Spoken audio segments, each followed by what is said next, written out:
Oke, halo semua, welcome dan selamat datang lagi di podcast kita Kupas Divisi. Dan sekarang kita udah episode berapa nih? Wah, udah episode tidak terhitung ya teman-teman ya. Tapi pada episode pada hari ini aku mau mengundang nih, tanpa lama lagi kali ya, aku pengen mengundang divisi yang baru tahun ini, kalau nggak salah apa tahun lalu ya barunya kayak gitu kan.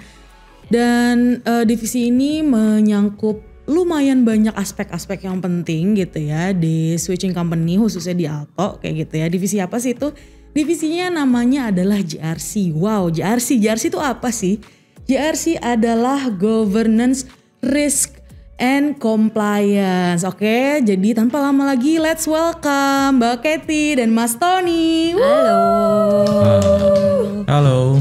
Halo Mbak Katy dan Mas Tony, apa kabar? Halo, baik. Alhamdulillah Baik ya. baik. Cantik dan ganteng pada hari ini. Aku senang sekali ya, kita balance soalnya. Biasanya kalau misalnya aku Laki doang ya biasanya. Iya, biasanya tuh di sini tuh dominated.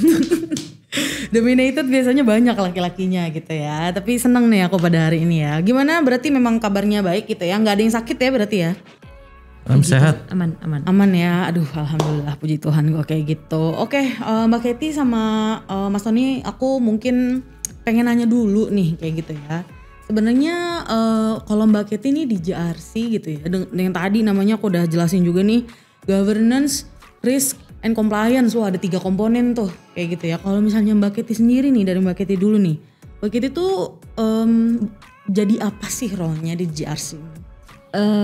Di JRC gue megang pilar di bagian risk, which is gue bagian enterprise risk management, which is di ERM mostly gue pegang risk management sama fraud sih gitu. Oke, wow, risk management dan fraud ya. Yes. Wah, itu tanggung jawab yang sangat besar ya, Mbak Katy ya. Oke, thank you Mbak Katy. Kalau misalnya dari Mas Tony nih.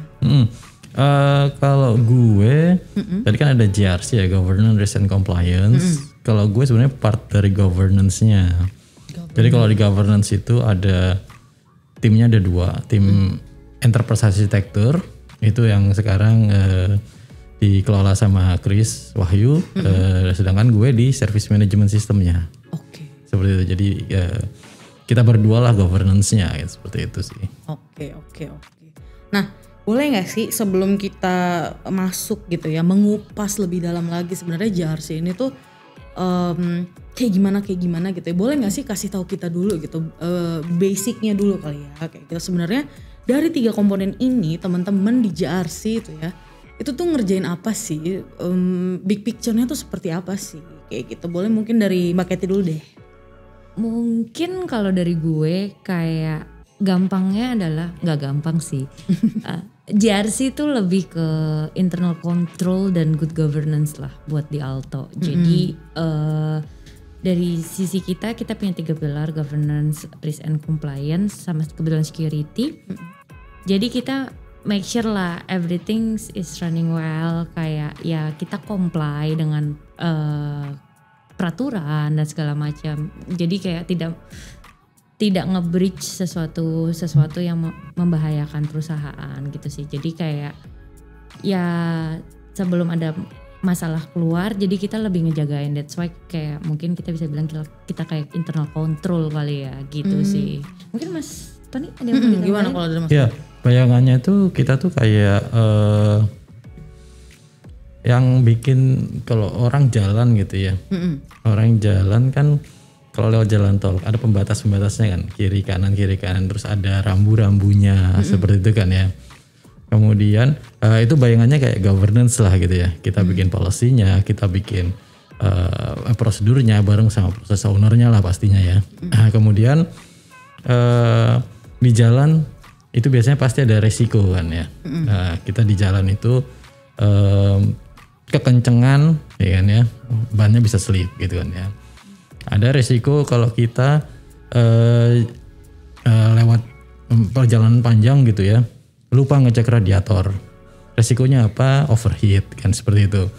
Nah itu yang coba dikontrol oleh teman-teman di RIS nih, di timnya Mbak Katy. Terus kemudian ada tim security security and compliance ya. Kalau tim compliance itu kayak dia memonitor gitu ya. Ada rambu, ada marka jalan, ada pembatas jalan, itu dipatuhin apa enggak? Nah, seperti itu ya. Kemudian kalau tim security, nah itu kan artinya ya tadi dia yang pasang secara teknisnya ya, misalnya agar aman, misalnya ada rambu di tiap jarak berapa, itu dia yang masang gitu kan ya. Kemudian ada pemantauan CCTV, kamera, seperti itu. Di jalan tol biasanya kan ada kan CCTV-nya, ada di beberapa tempat ada kayak speed gun-nya gitu kan ya, untuk memantau kecepatan mobil. Nah itu kayak polisinya lah mereka itu. Atau patroli jalan rayanya lah, seperti itu sih gambarannya gitu sih analoginya. Iya ya, analogi ya tadi keren banget nih analoginya, bikin lumayan terbayangkan gitu ya.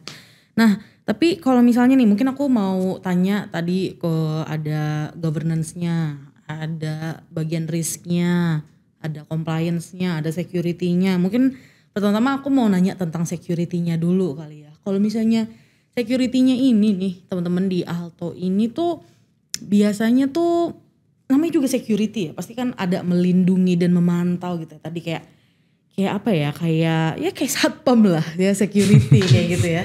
Nah itu tuh bagaimana sih cara kerjanya si security ini gitu untuk dapat memantau dan melindungi si switching company-nya itu sendiri. Karena menurut aku memang lumayan big of a deal gitu karena switching company sendiri kan kita bilangnya kan udah yang berhubungan dengan keuangan gitu kan. Nah gimana sih menurut teman-teman nih, mungkin Mas Tony bisa jelasin ya ke kita nih. Oke. Mungkin kalau teknisnya sayangnya Mas Arli nggak bisa join ya itu. Yeah. Itu kalau teknisnya mungkin dari teman-teman security. Cuman yang bisa gue sampaikan gini sih, kalau di security itu kan jadi di Aalto itu kan kita mengelola banyak data yang sensitif, rahasia seperti itu ya. Kalau kita ngomongin ada data transaksi. Kemudian di setiap transaksi pasti ada pertukaran data berupa misalnya data kartu lah gitu ya. Data kartu, kemudian mungkin juga ada data pribadi seperti nama nasabahnya, kemudian PIN kalau untuk PIN based transaction seperti itu ya. Kemudian juga mungkin ada kalau yang nomor telepon ya, seperti itu. Kadang-kadang kan ada ya bagian dari MPAN-nya seperti itu. Nah itu tentunya butuh perlindungan. Paling simpel di enkripsi gitu ya, artinya dikodekan ya. Jadi ketika melewati jaringan ya orang-orang nggak bisa baca itu isinya apa gitu ya. Kemudian dikelola dari sisi aksesnya, siapa sih orang yang bisa akses seperti itu kan ya. Jadi nggak sembarang orang kita kasih akses kan. Setiap permintaan untuk akses data difilter nih sama teman-teman security. Kita punya namanya user access matrix atau access control list seperti itu ya. Siapa bisa akses kemana, ya kalau ada yang request ya kita compare, bener nggak nih gitu ya. Itu paling simpel seperti itu sih. Jadi kita batasi aksesnya, siapa yang bisa akses kemana, seperti itu sih. Kemudian tadi ya datanya juga kita simpan, kita kirim, itu juga terenkripsi. Ya seperti itu sih gambarannya. Dan kemudian juga untuk tadi ya di setiap perangkat juga dilakukan hardening gitu ya. Jadi kalau hardening itu istilahnya kayak kita setting lah gitu ya fitur-fitur keamanannya sebenarnya. Jadi nggak semua port bisa diakses. Kemudian ada pemantauannya ya. Ketika ada event keamanan gitu ya, misalnya ada orang nyoba-nyoba akses gitu ya. Kita punya tim yang namanya SOC. Itu dia mantau begitu ada event tersebut, ada alertnya, langsung ditanggepin. Jadi kita bisa blok tuh kasus-kasus yang kemungkinan terjadi. Berarti ini ngawasinnya bisa sampai 24 jam apa gimana tuh? Iya betul, tim SOC memang runningnya 24/7 sih. Wah oke. Aman ya berarti ya harusnya ya? Harus aman. Iya harusnya aman karena nggak ya diawasinnya ya nggak cuma sama yang automated aja gitu, tapi sama orang pun beneran dilihat kalau misalnya ada sesuatu yang aneh-aneh gitu kan, di matchingin semua sama orang security kita nih kayak gitu, oh ternyata ada yang mencurigakan nih, itu bisa ketangkap juga gitu ya. Iya betul. Oke, cool banget. Nah Karena mungkin aku lebih kepo ke risk gitu ya. Wah, kalau misalnya security kan lebih preventif gitu ya, biar nggak ada kesalahan nih. Makanya kita punya orang-orang security nih. Nah, tapi kalau misalnya risk nih dari Mbak Kety gitu ya. Kalau risk kan sesuatu yang kita pengenkan tidak ada gitu ya Mbak ya. Nah, boleh dikasih tahu nggak sih kalau misalnya orang-orang risk nih di Alto itu kerjanya kayak gimana sih Mbak? Apakah kita meramalkan risk itu atau ternyata memang udah ada atau gimana sih Mbak? Jadi sebenarnya gini, kalau kita ngomongin risk di semua activity yang kita lakuin itu pasti ada risk. Kayak nggak usah susah-susah. Kamu jalan ke depan itu aja bisa risk kayak ketabrak motor, Betul. jatuh sampai lecet gitu kan. Nah, tapi yang tim risk di sini lakukan adalah apakah kalian yang melakukan aktivitas itu, kalian tuh sadar nggak sih kalau kalian tuh sebenarnya punya resiko gitu loh. Jadi kayak ya kan sebenarnya balik lagi yang menjalankan aktivitas itu kan kayak yang tadi jalan ya kan misalnya kamu sendiri gitu kan. Nah, jadi di sini tuh kayak tim risk memberikan kita lagi awareness sih kalau misalnya teman-teman di Alto kalian sebagai bisnis owner itu kalian tuh sebenarnya punya resiko loh gitu. Jadi kayak dari awalnya mereka nggak tahu nih resikonya mereka gitu. Kita bantuin nih kayak yuk kita sama-sama cari tahu resiko kalian tuh apa sih gitu loh. Jadi dari tim risk nih kayak kita awareness and then kayak hopefully kayak business ownernya ini sadar gitu loh dan lebih hati-hati dalam melakukan activity mereka. Jadi kayak mereka bisa lebih tahu nih mana kira-kira dalam gue ngejalanin activity ini mana sih risk yang kita kan ada scoringnya juga ya, kebetulan kita mappingin biasanya high, medium, low. Mana sih yang kira-kira gue ngejalaninnya bisa lebih hati-hati gitu. Kalau risknya medium atau risknya high kan berarti kita lebih harus hati-hati kan dalam ngejalaninnya. Seperti itu sih. Oke. Nah, tapi nih Mbak, kan dikasih awareness ya kan tentang resiko-resiko apa aja sih yang bisa terjadi gitu. Nah, tapi kalau misalnya udah terjadi, itu gimana sih Mbak? Jadi kalau misalnya udah terjadi kayak mungkin berarti kita resiko kan otomatis berdekatan dengan kontrol. Mungkin kalau memang terjadi mungkin either kita harus perbaiki kontrolnya supaya itu gak kejadian lagi atau kita menambahkan kontrolnya. Gitu. Menambahkan kontrol. Boleh kasih contoh gak sih Mbak? Kalau misalnya di Alto nih biasanya resikonya seperti apa sih?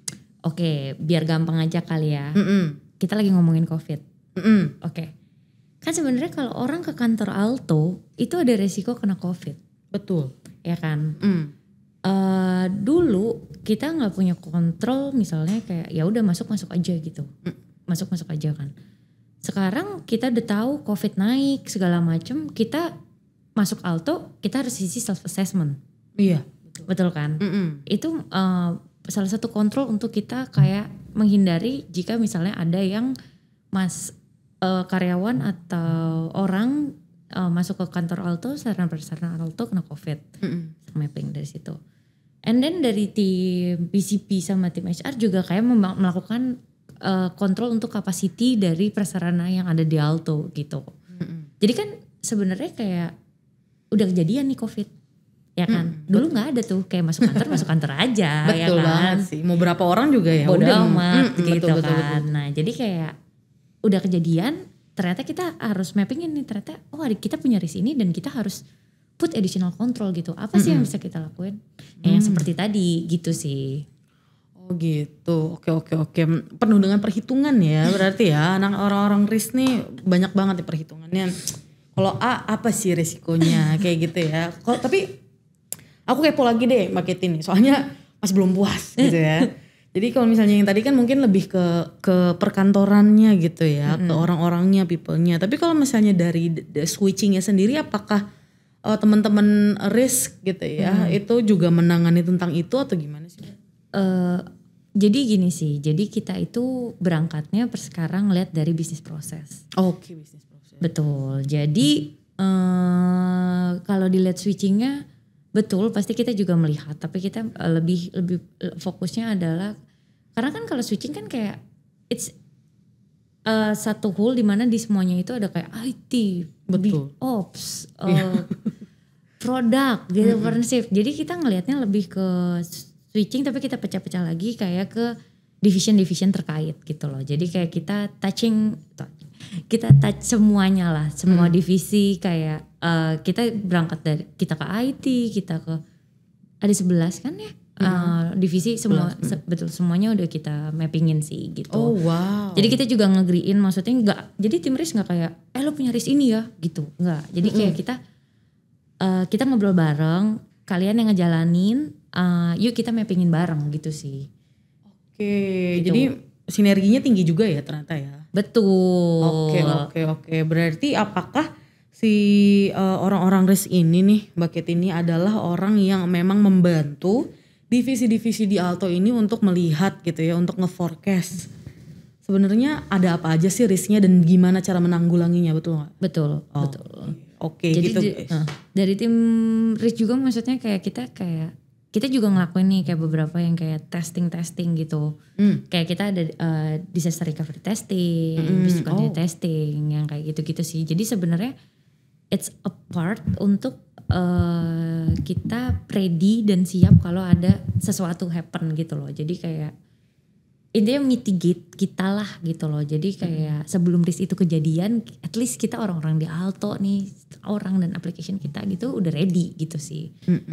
Gitu. Oke, memang lebih bagian mitigasinya gitu ya Mbak ya. Oke, ngerti, mantap banget. Thank you so much Mbak Kate ini untuk penjelasan tentang risk nih. Nah, tadi security udah, risk udah, sekarang lebih ke ini kali ya, governance-nya nih dari Mas Tony nih. Kayak yang ini mungkin adalah topik yang memang menurut aku nih, personally buat aku gitu ya, luas banget nih governance kayak gitu. Nah, kalau misalnya dari Mas Tony sendiri nih di Alto, tadi Mas Tony udah sempat menyinggung kalau misalnya ada 2 part di governance nih kalau misalnya di Alto. Boleh dijelasin gak sih Mas satu-satu nih ada part apa dan part apa kayak gitu? Iya, jadi untuk pilarnya governance di Alto itu kita punya 2 tim ya. Yang satu kita nyebutnya enterprise architecture. Nah, enterprise architecture itu gambarannya kayak dia yang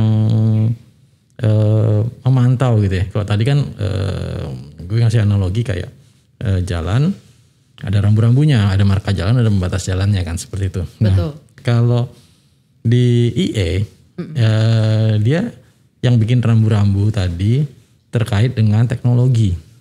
Teknologi ini enterprise Arsitektur, betul.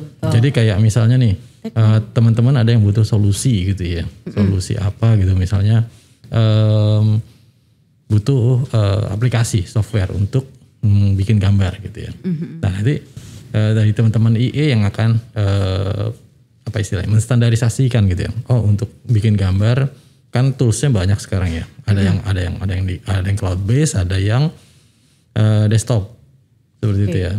Nah itu kita mau pakai yang mana? Jadi teman-teman dari IE lah yang akan mencari teknologi apa yang paling sesuai dengan kebutuhannya Alto. Seperti itu sih. Contoh yang paling baru mungkin terkait dengan tools ITSM ya, IT Service Management gitu ya.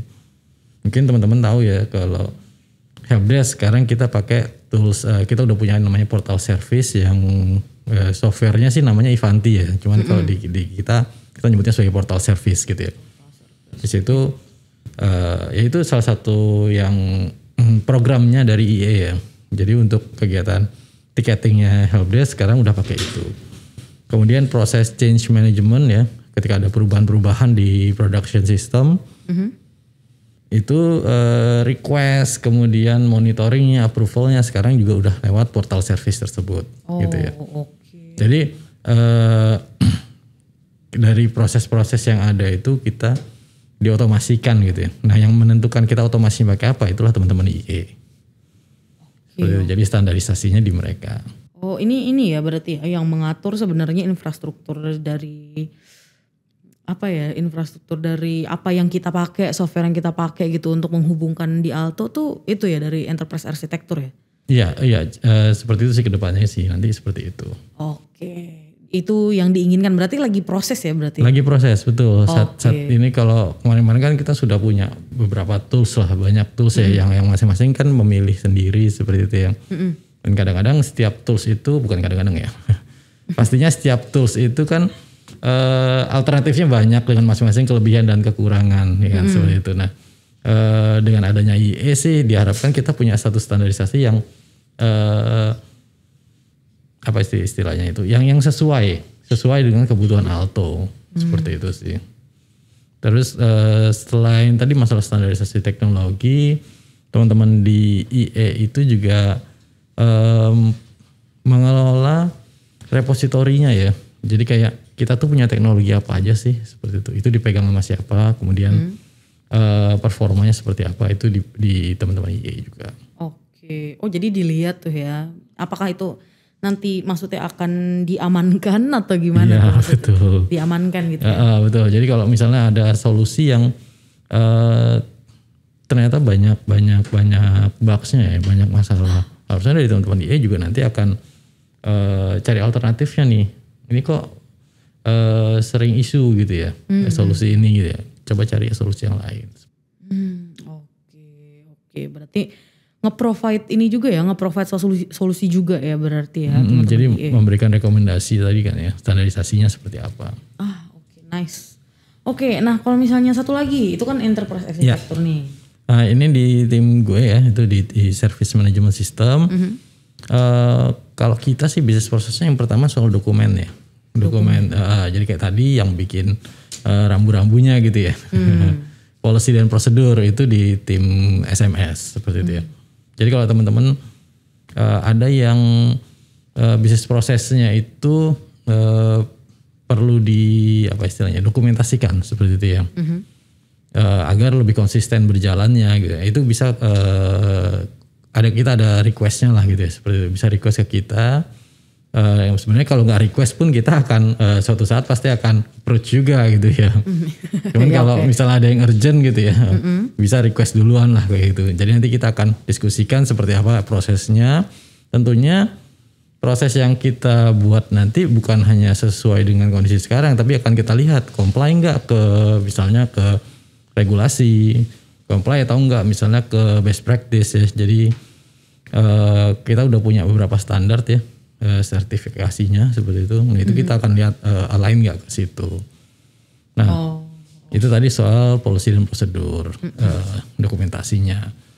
Kemudian kita juga punya role untuk coordinating masalah sertifikasi. Sertifikasi. Tadi saya sempat mention soal beberapa sertifikasi ya yang udah diadopsi oleh Alto ya. Yang pertama itu PCI DSS ya. Itu kan bagaimana mengamankan data kartu seperti itu. Nah itu tuh kalau tahun lalu kita skopnya adalah hanya untuk Visa transaction kalau nggak salah ya. Tahun ini seluruh aplikasi udah di cover oleh PCI DSS ini untuk tahun ini. Kemudian yang kita baru aja dapat nih ya, di akhir November kemarin itu PCI PIN. Congrats PCI for all Alto. Oh iya, congratulations for all Alto and thank you so much JRC udah nge-provide kita gitu ya, meng-guide kita sampai PCI PIN ini udah go kayak gitu. Nah, terus apa lagi nih Mas? Boleh ceritain lagi nggak tentang governance tadi? Kan kita lagi ada di service management. Selain service itu ya, dari soal sertifikasi ya, kita udah banyak, ada beberapa sertifikasi. Ada juga yang kita lagi proses gitu ya, ISO 20 sama ISO 9000. Selain soal sertifikasi, kita juga ada, tapi ini masih belum ini ya, belum kita masih persiapan. Itu kita ada istilahnya untuk service performance gitu ya. Jadi layanan-layanannya Alto. Jadi mungkin teman-teman di Alto sempat ada yang pernah diskusi gitu ya di awal tahun soal service katalog gitu ya. Service katalog. Service katalog ya. Jadi kita menginventaris gitu ya. Di Alto itu tiap-tiap divisi itu punya service apa aja sih gitu ya. Yang bisa di utilize oleh divisi-divisi lainnya seperti itu kan ya. Nah itu kita sebut sebagai sebuah service katalog gitu ya. Itu service katalog internal. Nah tentunya kita juga punya kriteria ya. service yang idealnya itu seperti apa performance-nya seperti. Jadi itu nanti kita bisa jadi kayak tools improvement kita lah gitu ya. Kalau suatu service ternyata SLA-nya nggak achieve gitu ya. Ini kendalanya apa? Gimana kita bisa improve agar SLA-nya achieve seperti itu sih. Jadi jadi ini nih bisa jadi salah satu tadi ya tools untuk improvement kita ke depannya. Gimana agar service itu baik ke member, ke klien atau ke sesama Alto ya, internal Alto itu bisa terus improve lah seperti itu. Oke. Ini tentang service management nih Mas. Apakah service management di GRC ini tuh ngehandle tentang data kayak gitu-gitu, dan apa sih yang dihandle sebenarnya? Karena aku pernah denger nih tentang data management. Kalau misalnya ada di pilar service management di JRC, boleh dijelasin gak sih Mas tentang itu? Data apa sih sebenarnya ini? Kalau data mungkin bukan datanya, tapi lebih ke arah dokumen manajemen ya. Dokumen, oke.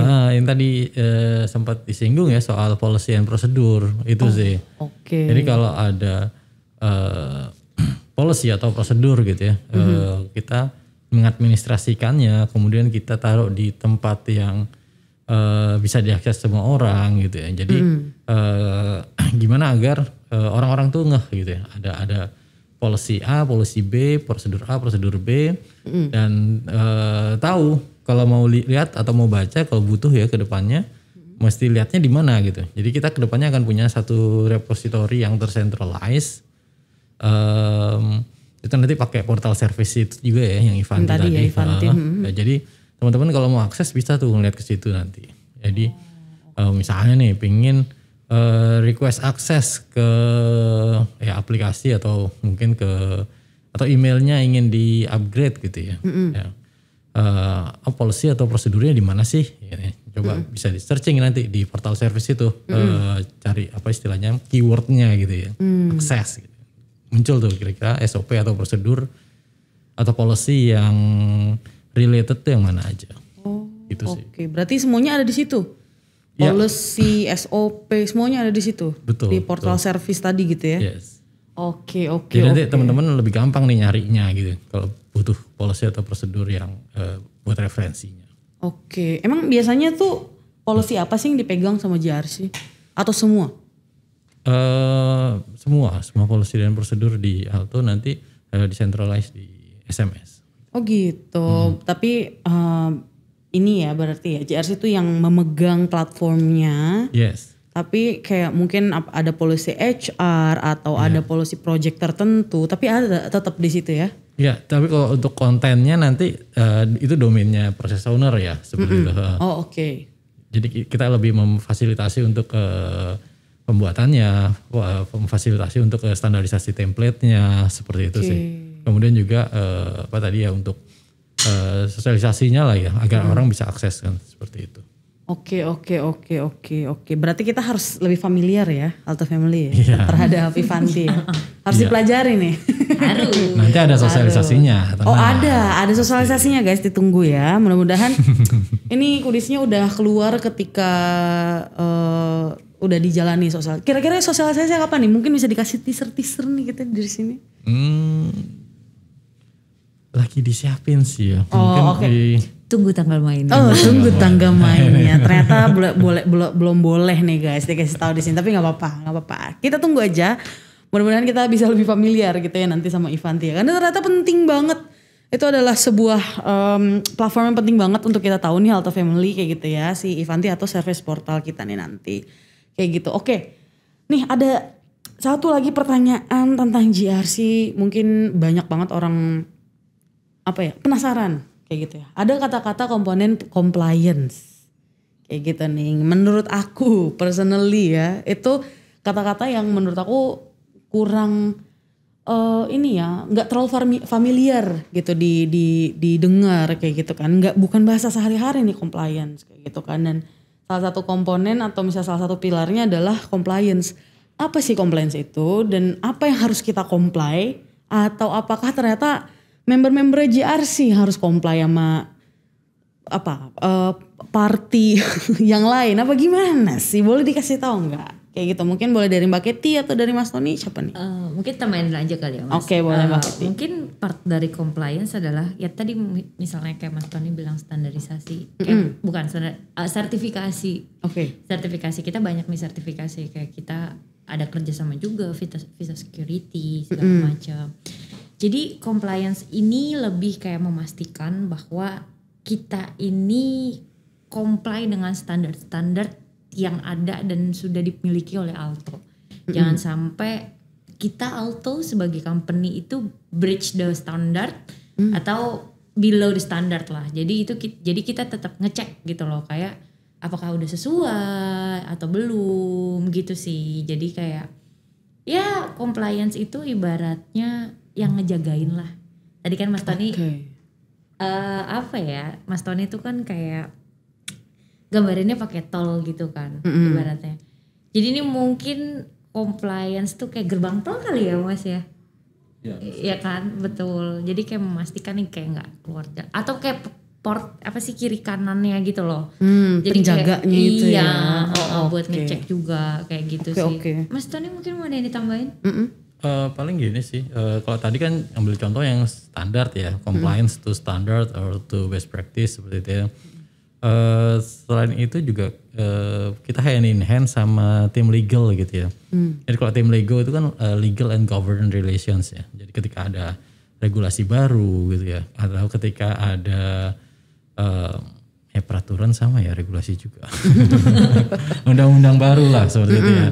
Ada undang-undang baru itu kan biasanya ada sosialisasi ya dari regulatornya atau dari pemerintah seperti itu kan ya. Nah itu yang kita hand in hand sama tim government relation itu untuk gimana nih internalisasinya kan. Misal ada regulasi baru ya mengenai kemarin tuh ada soal yang paling baru itu perlindungan konsumen. Ya. Gimana nih kita planningnya untuk memenuhi ke PADG perlindungan konsumen tersebut. Planningnya seperti apa? Itu yang sisi lain dari compliance-nya ya seperti. Jadi selain compliance to standard, kita juga ada compliance to regulation ya. Jadi untuk yang to regulation kita hand in hand dengan tim Lego. Oke, ada sinerginya ya di situ ya. Harus ya. Harus. Ya namanya aja compliance ya. Iya betul.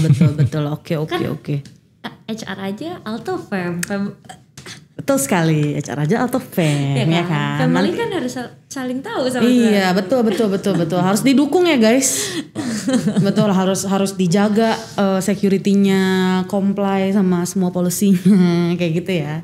Dan turut menjaga resiko-resiko yang ada di kantor kita. Oke. Nah, terus ini nih, mungkin sedikit ini kali ya. Tips dan triks, dari para orang-orang JRC-nya langsung gitu ya. Karena kan mungkin di keseharian kita nih banyak tadi seperti kata Mbak Kety gitu kan. Banyak banget resiko, banyak banget. Turun ke bawah misalnya nih dari kantor kita ini kita turun ke bawah ada aja resiko buat jatuh. Ya kan, terus bagaimana cara penjagaannya kayak gitu-gitu. Nah kasih tips dong gimana sih caranya mungkin kalau dari part security untuk melindungi kita sendiri. Kalau misalnya untuk dari governance mungkin gimana caranya kita bisa comply tadi ke polisi tadi dan juga meminimalisasi resiko kayak gitu. Kira-kira ada gak sih tips untuk merasa aman gitu kali ya berada di sekitaran kantor kita ini kayak gitu. Atau bahkan sebenarnya secara luas kayak gitu. Kira-kira gimana sih mungkin dari Mas Ton dulu deh. Oke, mungkin kalau dari sisi security ya, jadi kalau yang gue percaya ya soal security itu bahwa keamanan itu bukan cuman kerjaannya tim security ya, atau bukan cuman kerjaannya tim IT ya, tapi keamanan itu butuh partisipasi dari semua orang, seperti itu ya. Karena tadi biasanya kan kalau kita ngomongin aktivitas ada people, proses, teknologinya ya. Betul. Teknologi kita bisa beli. Oke, ya kita bisa atur lah. Proses, nah ini domainnya service management. Kita bisa bantu lah untuk set up ya prosesnya seperti apa gitu. Tapi in the end yang ngejalanin kan people-nya. Betul. Gitu ya. Jadi kita butuh awareness nih dari teman-teman semua ya bahwa ketika melaksanakan setiap kegiatan coba dianalisa gitu. Ini resiko gue apa gitu terkait security-nya gitu ya. gimana caranya kita bisa mengamankannya seperti itu kan. Artinya paling simpel kalau pengen tahu caranya buka policy dan prosedur seperti itu ya. Bisa. Tapi sebenarnya kan ya coba dibaca aja nanti policy prosedur kita seperti apa soal password misalnya. Kita udah punya kriteria strong password. Minimal 8 karakter, alphanumerik seperti itu. Kemudian ada special karakternya seperti itu. Kemudian harus ganti tiap 3 bulan. Ya kan? Ya itu coba dijalanin aja ya sesuai dengan aturannya seperti itu. Kemudian soal change management ya, kita udah punya aturan gitu ya. Ada ya change management. Betul, ada. Gimana agar setiap change itu kita bisa minimalkan resikonya gitu ya. Nah itu kan harus dilihat ke apa istilahnya. Biasanya direview dulu oleh tim CAB seperti itu ya. Kemudian ya kita buat implementation plan-nya, kita backup dulu sebelum change. Nah ini kita butuh awareness sih dari teman-teman agar bisa tadi ngejalanin secara aman tadi ya. Itu dari sisi security sih. Oke. Kalau misalnya dari Mbak Kety nih, meminimalisasi resiko, aduh bisa gak sih sebenarnya Mbak? Balik lagi, kalau ditanya apapun yang dilakukan resiko ada, tapi mungkin nambahin kali ya dari Mas Tony. Kita harus lebih aware aja sih akan sesuatu hal yang kita jalanin, terutama kan maksudnya apalagi membawa nama Alto ya, maksudnya pasti ada part reputation di situ. Jadi kayak ya balik lagi sih lebih hati-hati aja gitu dan punya sense of belonging lah, maksudnya kayak ya dalam jalan hati-hati dan risk itu bukan dari tim risk tapi risk itu adalah ada karena kalian menjalani gitu. Betul. Jadi seperti itu sih. Jadi ya lebih self awareness, lebih hati-hati seperti itu. Oke guys. Jadi mulai sekarang kita harus lebih self aware ya terhadap resiko yang ada, dan kalau misalnya kita bisa lebih proaktif gitu ya dalam menanggulangi itu, dalam tahu hal-hal apa aja sih yang bisa menjadi risiko, sebenarnya itu bisa meminimalisasi ya Mbak ya. Bisa banget. Oke, gitu guys. Jangan lupa untuk terus proaktif dan terus comply terhadap policy ya kan, agar turut menjaga ya kesehatan perusahaan. Betul sekali. Oke. Gitu aja sebenarnya pada hari ini. Thank you so much untuk Mas Tony dan juga thank you so much buat Mbak Kety udah sharing-sharing sama kita semua di sini Alto Family untuk Kupas Divisi episode GRC atau Governance, Risk and Compliance. Tepuk tangan dulu dong buat bintang tamu kita pada hari ini. Thank you so much Mbak Kety, thank you so much Mas Tony. Mudah-mudahan bersenang-senang pada hari ini ya. Pasti. Thank you. Bye-bye semua. Bye.